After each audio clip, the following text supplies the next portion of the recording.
Question number 9 कर रहे हैं हम इसका एग्रीगेट डिमांड पे, जिसके अंदर आपको क्या क्या डिटेल दे रखी है।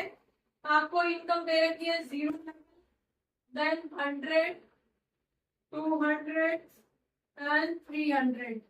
ये इनकम दे रखी है, जिसमें कंजम्पशन आपको नहीं दे रखा है। आपको क्या दे रखा है? MPC। ठीक है, marginal propensity to consume first पे तो होगी ही नहीं। यहाँ पे आपको दे रखी है 0.75, अगेन 0.75, अगेन 0.75 आपको यहाँ पे दे।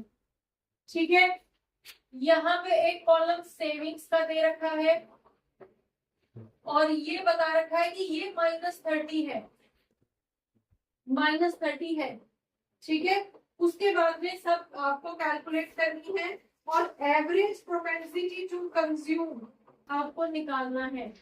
APC यहाँ पे आपको कैलकुलेट करनी है। ठीक है, अब किस तरह से कैलकुलेट करेंगे वो आपको देखना है। सबसे पहले आप ये देखिए, हम पहले कंजम्पशन को कंप्लीट कर ले, उसके बेस पे यहाँ पे जो वैल्यू आई है MPC किस बेसिस पे आई है? Change in consumption divided by change in income. तो पहले कंजम्पशन वाली लाइन को कंप्लीट कर लेते हैं। अगर कंजम्पशन की कंप्लीट हो जाएगी तो सेविंग्स निकल जाएगा, राइट। ठीक है, तो इसके लिए MPC के लिए हम यहाँ पे कंजम्पशन देख रहे हैं। अगर 0 लेवल ऑफ इनकम पे 30 रुपीज माइनस हुए हैं, इसका मतलब क्या है? खर्चे 30 के हुए, 30 माइनस हुए। 0 लेवल ऑफ इनकम पे जितने कंजम्पशन होते हैं, इसको क्या बोलेंगे? Autonomous consumption. उतना ही तो नेगेटिव सेविंग्स गया होगा। क्लियर है? डन। अब इसके बाद में जो MPC आया है वो कितना आया है? MPC 0.75 आया है। क्लियर? तो हम एक बार यहाँ पे कैलकुलेट कर लेते हैं कि अगर MPC आपका 0.75 दे रखा है, डन, और चेंज इन इनकम आपकी कितनी है? चेंज इन इनकम 0 से 100 पे आई है, तो चेंज इन इनकम 100 की हो गई। क्लियर? तो ये भी आपको पता है कि चेंज इन इनकम 100 की है। फॉर्मूला लगा दो, MPC equals to change in consumption divided by change in income. एक फॉर्मूला तो होता है। यहाँ पे MPC की वैल्यू आपके हाथ में है और चेंज इन इनकम की वैल्यू आपके हाथ में है। तो कितना ही है? 0.75 equals to change in consumption divided by 100। यहां तक किसी को कोई इशू? क्लियर? कितना आ जाएगा? चेंज इन कंजम्पशन 75 आ जाएगा। यहां तक किसी को कोई दिक्कत? चेंज इन कंजम्पशन कितने का हुआ है? 75 का। ठीक है, तो चेंज हुआ है 75 का। कहाँ पे बना दूं ये कॉलम? इधर की साइड ही बना दूं। यहाँ पे मैं चेंज इन कंजम्पशन का कॉलम बना रही हूँ साथ के साथ ही। तो जब ये पहले 30 था, जो भी था, अब ये कितना हो गया है? यहाँ पे हम लिख रहे हैं कितने का? 75 चेंज आया है। तो 75 अगर चेंज आया है तो कंजम्पशन कैसे होंगे? 30 तो पहले से ही है, 75 बढ़े हैं, तो कितना हो जाएगा? 30 प्लस 75, तो कितना आ जाएगा? यहां तक किसी को कोई दिक्कत? ठीक है, क्लियर? अब देखो कंजम्पशन अगेन यहाँ पे देख लेते हैं कितना आया है कंजम्पशन। MPC फिर से 0.75 है और चेंज इन इनकम फिर से कितना है? फिर से 100 का है। समझ में आ गया? इस लेवल पे भी तो क्या है? चेंज इन कंजम्पशन MPC इतना है और चेंज इन इनकम इतनी है, तो मोर और लेस यही वाली वैल्यू रिपीट हो रही है।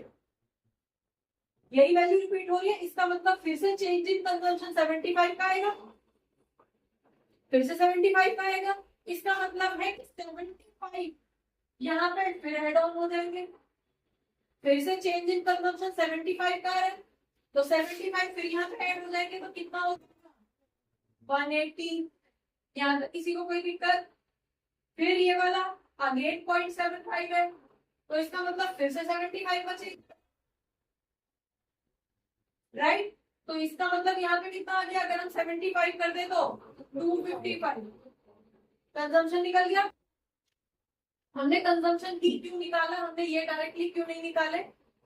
क्योंकि सेविंग कब निकलेगी, जब इनकम में से कंज्यूम कितना हो रहा है ये पता चलेगा, और कंज्यूम कितना हो रहा है ये इसके लिए हमें दे रखी है एमपीसी की, तो हमने एमपीसी निकाल ली, राइट।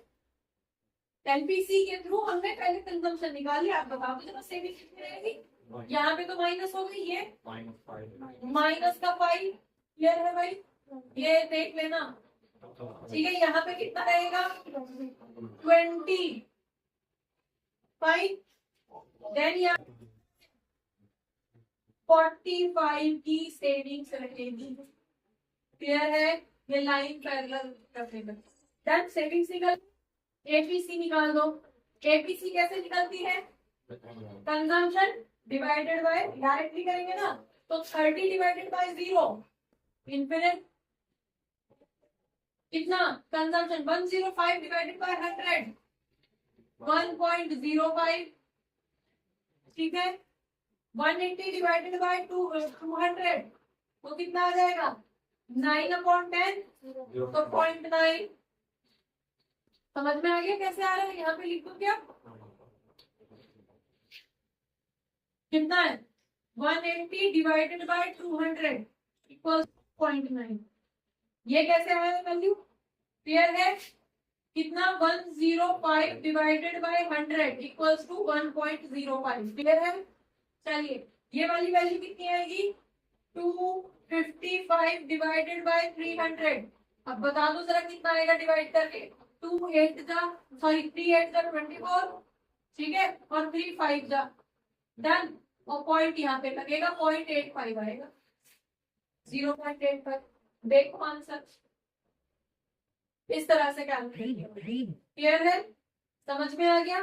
तो आपको ये पता होना चाहिए कि कहाँ पे इसको कैसे कैलकुलेट करना है। हमें एमपीसी, हमें ये सी की वैल्यू पहले चाहिए थी, क्वेश्चन में नहीं बोला कि सी की वैल्यू निकालो, फाइन, लेकिन एपीसी कंजम्पशन हमारे पास होगा, राइट। प्लस ये सेविंग्स की वैल्यू भी तभी निकलेगी जब कंजम्पशन की वैल्यू हमारे पास होगी, ठीक है। तो कंजम्पशन को हमें पहले निकालना पड़ेगा, और कंजम्पशन किस बेसिस पे निकलेगा, एमपीसी आपको दे रखा है, इस तरह से आप कंजम्पशन निकालेंगे, ठीक है, क्लियर।